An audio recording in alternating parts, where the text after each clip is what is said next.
అందరికీ నమస్కారం. ఈ రోజు మనతో పాటు ప్రముఖ ఆధ్యాత్మికవేత్త శిష్ల జయశంకర్ గారు మనతో పాటు ఉన్నారు. నమస్తే అండి. గురుగారు, మనం ముందు అశ్విని భరణి 2 నక్షత్రాల గురించి చక్కగా చెప్పుకున్నాము.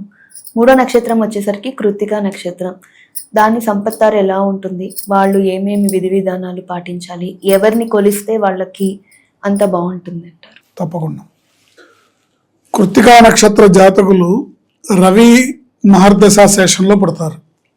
వాళ్ళకి రవి మహర్దశ తర్వాత చంద్ర మహర్దశ 10 ఏళ్ళు, ఆ తర్వాత కుజ మహర్దశ 7 సంవత్సరాలు, ఆ తర్వాత రాహు మహర్దశ 18 సంవత్సరాలు, ఆ తర్వాత గురు మహర్దశ 16 సంవత్సరాలు. ఇట్లా వాళ్ళ జీవితం సాగుతుంది.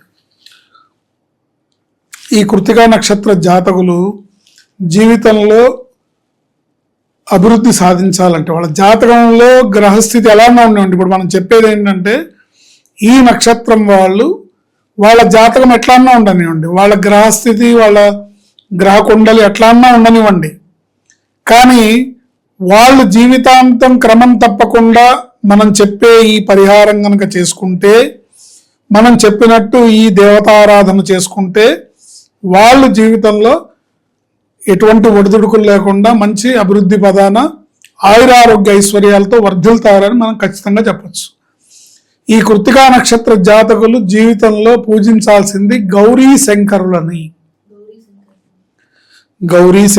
పూజించాలి. గౌరీ అమ్మవారిని, పరమేశ్వరుణ్ణి, ఇద్దరిని పూజించాలి.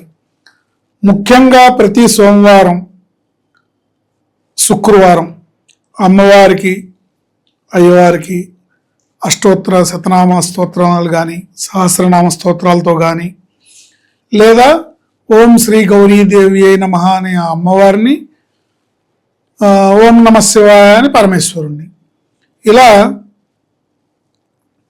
అమ్మవారిని చక్కగా మందార పుష్పాలతో, చక్కటి సుగంధభరితమైన పుష్పాలతో, అలాగే అయ్యవారిని మారేడు దళాలతో అర్చన చేసి, అంటే మీకు పార్వతీ పరమేశ్వరులు మీరు పూజించాలి అన్నప్పుడు నేను చెప్పినవే కాకుండా మీరు సొంతంగా ఇంకేం చేసుకోవాలన్నా కూడా వాళ్ళని చేసుకోవచ్చు.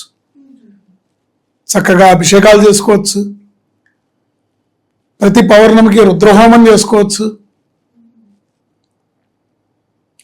క్రమం తప్పకుండా వీళ్ళు ప్రతి సోమవారం గౌరీ శంకరులను అర్చించాలి.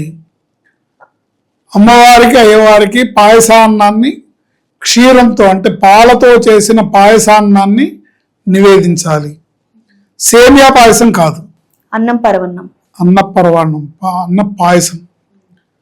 పరవాన్నం అంటే అదే, సేమియాలు సగ్గుబియ్యం వేసినవి ఖీర్ కాకుండా మనం అన్న పాయసాన్ని, క్షీరంతో చేసిన పాయసాన్ని అమ్మవారికి, అయ్యవారికి నివేదించి మీరు ప్రసాదం తీసుకోవాలి. అష్టోత్తర శతనామ స్తోత్రావళి చదువుకోవచ్చు, సహస్రనామ స్తోత్రాన్ని చదువుకోవచ్చు. ఏ ఇంట్లో నిత్యం శివ సహస్రనామ పారాయణ జరుగుతుందో ఆ ఇంట్లో దరిద్రానికి చోటు ఉండదు అని శాస్త్రవచనం. శివ సహస్రనామ స్తోత్రం అత్యంత పరమ పవిత్రమైనది, అతి దుర్లభమైనది. అందరూ చదవాలంటే చదవలేరు. అంటే ఒక పట్టాన ఆ శివ సహస్రనామాన్ని చదవాలనే ఆలోచన కూడా మనకు రాదు.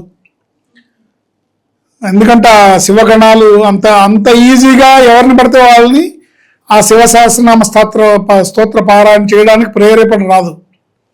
ఎంతో శివానుగ్రహం ఉంటేనే తప్ప బుద్ధి పుడుతుంది. ఎంతో శివానుగ్రహం ఉంటే శివ సహస్రనామ స్తోత్రం పారాయణ చేయాలని బుద్ధి పుడుతుంది. అట్లాగే అమ్మవారికి గౌరీ అష్టోత్తరము, గౌరీ సహస్రనామం ఉంటాయి. మాకు అవి తెలియవండి అంటే లలితా సహస్రనామ స్తోత్రం చదువుకోవచ్చు, లలితా అష్టోత్తరం చదువుకోవచ్చు. అమ్మవారు గౌరీ శంకరుల్ని మనం పూజించాలంటున్నాము. అది ఆ లలిత అమ్మవారు కూడా గౌరీ అమ్మవారి కింద లెక్క. అర్ధనారీశ్వర స్తోత్రం కూడా చదువుకోవచ్చు కదండి. అర్ధనారీశ్వర స్తోత్రాన్ని కూడా చదువుకోవచ్చు, కానీ ఇద్దరికి సపరేట్గా ఎవరి అష్టోత్తరం వాళ్ళకి, ఎవరి పూజ వాళ్ళకి చేస్తే మంచిది. ముఖ్యంగా సోమవారం నాడు చక్కగా భక్తి శ్రద్ధలతో మీరు గౌరీ శంకరులను అర్చించాలి. మీకు అవకాశం ఉండి ఆసక్తి ఉంటే త్రయోదశి ప్రదోషంలో పరమేశ్వరుడికి అభిషేకం చేసి అమ్మవారికి ఈశ్వరుడికి అర్చన చేస్తే అది అత్యంత ఐశ్వర్యప్రదం. త్రయోదశులు ప్రతి నెలలో 2 వస్తాయి. పౌర్ణమి ముందు ఒక త్రయోదశి వస్తుంది, అమావాస్య ముందు ఒక త్రయోదశి వస్తుంది. త్రయోదశి ప్రదోష కాలంలో అభిషేకం చేయాలి. ప్రదోష కాలం అంటే సాయంత్రం 5:30 నుంచి 7 గంటల లోపు. 5:30 నుంచి 7 గంటల లోపు. 5:30 నుంచి 7 గంటల లోపు ఉండే, అంటే సూర్యాస్తమయానికి 45 నిమిషాల ముందు, సూర్యాస్తమయం అయిన 45 నిమిషాల తర్వాత ఉన్న సమయాన్ని ప్రదోషం అని అంటారు. విష్ణుమూర్తికి ఏకాదశి ఎంత ప్రత్యేకమైనదో పరమేశ్వరుడికి త్రయోదశి అంత విశేషమైనది. త్రయోదశి ప్రదోష కాలంలో అభిషేకం చేస్తే ముక్కోటి దేవత అనుగ్రహం లభిస్తుంది. ఇంకా మళ్ళీ మీరు వేరే వేరే దేవులను పూజించక్కర్లేదు, ముక్కోటి దేవతల అనుగ్రహం లభిస్తుంది. ఎందుకు అంటే ఈ ముక్కోటి దేవతలు త్రయోదశి ప్రదోషకాల సమయంలో కైలాసంలో పరమేశ్వరుడు ఆనంద తాండవం చేస్తూ ఉంటాడు. ఆ సమయంలో ఆయన ఆ ఆనంద తాండవాన్ని చూడ్డానికి ముక్కోటి దేవతలు హాజరవుతారు. మనం IPL మ్యాచ్ జరుగుతుంటే మనం వెళ్తాం కదా, అలా ముక్కోటి దేవతలు ఆ స్వామి ఆనంద తాండవాన్ని చూడ్డానికి హాజరవుతారు. పరమేశ్వరుడు ముక్కోటి దేవతలు ఇచ్చిన వరం ఏంటంటే మానవ జాతికి, ప్రాణికోటికి, ఈ ప్రదోష సమయంలో ఎవరైతే పరమేశ్వరుడు అర్చన చేస్తారో, అభిషేకం చేస్తారో, పూజిస్తారో, లేదా మంత్రాన్ని జపిస్తారో దానికి ముక్కోటి దేవత అనుగ్రహం లభించుగాక అని వరం ఇచ్చారు. అంటే వీళ్ళందరూ వాళ్ళ పనులు వదిలేసి అక్కడ ఉన్నారు కదా, అందుకని మీ పని ఏదైనా వాళ్ళు చేసేస్తారన్నమాట. మమ్మల్ని డిస్టర్బ్ చేయకు, స్వామి ఇక్కడ స్వామివారి ఆనంద తాండవం చేస్తున్నారు, మమ్మల్ని డిస్టర్బ్ చేయకు, మీకేం కావాలో చేస్తామంటారు. ఆ సమయంలో మీరు పూజిస్తే, శివుడిని పూజిస్తే. అందుకని ప్రతి సోమవారం, ప్రతి త్రయోదశికి,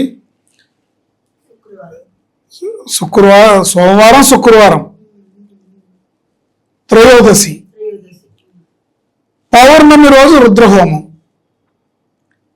ఇవి ఎవరైతే ఒక జీవిత కాలంలో ప్రతి నెల అలవాటుగా పెట్టుకుంటారో వాళ్ళకి జీవితంలో అన్నవస్త్రాలకి లోటు ఉండదు, ఐశ్వర్యానికి లోటు ఉండదు, జీవితం ఖచ్చితంగా అభివృద్ధి పదాన నడుస్తుంది, వంశాభివృద్ధి జరుగుతుంది, వాళ్ళ గోత్రాభివృద్ధి జరుగుతుంది, వాళ్ళ కుటుంబంలో లేమి అనేది ఉండదు, వాళ్ళకి జీవితంలో ఎటువంటి కష్టం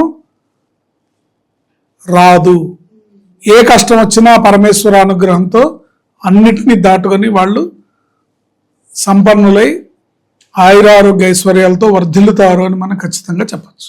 అంటే ఇప్పుడు మామూలుగా మన కృత్తిక నక్షత్రం అంటే సుబ్రహ్మణ్య స్వామి నక్షత్రం అంటూ ఉంటాం కదండి, మరి అలా రిలేటెడ్ గా కూడా గౌరీ శంకర్లని పూజించుకుంటాం. సుబ్రహ్మణ్య స్వామి నక్షత్రం అయినప్పటికీ వీళ్ళకి అదృష్ట దేవత గౌరీ శంకర్లు, అందుకుని చక్కగా వీళ్ళు గౌరీ శంకర్లని పూజించుకుంటే సరిపోతుంది. రోజు కూడా మనము గౌరీ శంకర్లు ఏమైనా బిల్వాష్టకము ఇవన్నీ ఏమైనా చేసుకోవచ్చు. పార్వతీ పరమేశ్వరులకు సంబంధించినవి ఏవైనా చేసుకోవచ్చు. వాగర్ధావివ సంప్రక్తౌ వాగర్ధ ప్రతిపత్తయే జగత పితరౌ వందే పార్వతీ పరమేశ్వరు. ఈ జగత్తు అందరికీ కూడా వాళ్ళు తల్లిదండ్రులు, మాతా పితరులు కనుక ప్రతిరోజు చేసుకోవచ్చు. కనీసం నేను చెప్పింది కనీసం హీనపక్షాన సోమవారం, శుక్రవారం, త్రయోదశి, పౌర్ణమి ఇలా చేసుకుంటే వాళ్ళ జీవితం అద్భుతంగా సాగుతుంది. చూసారు కదండి, కృత్తిక నక్షత్రం వాళ్ళు గౌరీ శంకరులని పూజించి, ముఖ్యంగా రోజు చదువుకోలేని వాళ్ళు గురువు గారు చెప్పినట్టు సోమవారం, శుక్రవారం, త్రయోదశి, పౌర్ణమి ఇలాంటి విశేష రోజుల్లో గురువు గారు చెప్పినట్టు శ్లోకాలు, మంత్రాలు మీకు ఏ వస్తే అవి చక్కగా చదువుకుంటూ ఉంటే కృత్తిక నక్షత్రం వాళ్ళ జాతకాలు అన్నీ కూడా బాగుంటాయి. ఇలాంటి మరిన్ని అప్డేట్స్ కోసం మా ఛానల్ని సబ్స్క్రైబ్ చేసుకోండి.